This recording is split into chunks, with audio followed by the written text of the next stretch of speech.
This is the #1 reason why I'm choosing to play TerraMine instead of Atlas Earth. Hello everybody, welcome back to the channel. If you are new here, make sure to press the like button and subscribe. So in today's video, we are going to talk about TerraMine. If you want to start playing this game, I do have a referral code in the description box below. If you use that code, you're going to get an extra 1000 TB to start buying property. This will give you a little jump start to start acquiring some property. As you guys know, TerraMine is a game where you acquire plots of territory inside the game. So the game uses TerraBucks in order to acquire these plots, and you can get TerraBucks by checking in, by watching ads, by playing these mini games inside of the game. So by doing these things, you are acquiring TerraBucks, and then you can use those TerraBucks to purchase plots such as shopping centers, malls, movie theaters, fast foods, pretty much all the places that your city has.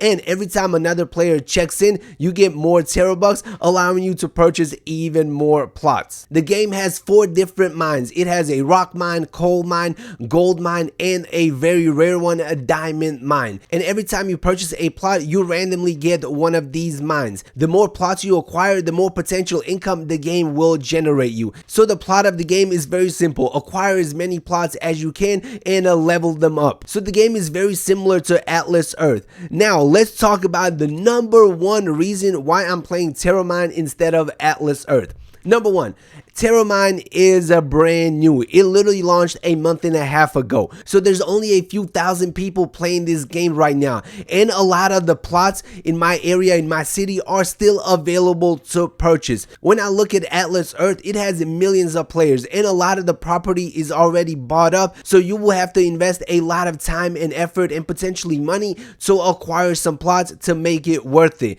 TerraMine, on the other hand, is relatively new. Every plot so far is available, and I have been buying up territory all over the place. So when I was comparing the two, I decided to go with TerraMine simply because I believe the opportunity is much bigger. A game that is new gives me a lot more opportunity for growth, a lot more opportunity to get in early, to scale much faster, to acquire the plots that I actually want, than a game that has been around for many years that I will have to dedicate so much time and potentially money just to acquire, just to be on the same level as I will be on TerraMine just starting out. So the opportunity cost, in my opinion, favors TerraMine. I'm not playing this game just for fun. Even though the mini games are decent, my goal is to grow as much as possible, acquire as many plots as I can, level up all my mines, and earn as much as I possibly can. And for all of you guys that play both games, let me know which one you prefer in the comment section below and why. That is all I have for this quick little video. Make sure to press the like button, subscribe, get those extra 1000 bucks, use that referral code, and see you in the next video. Peace out.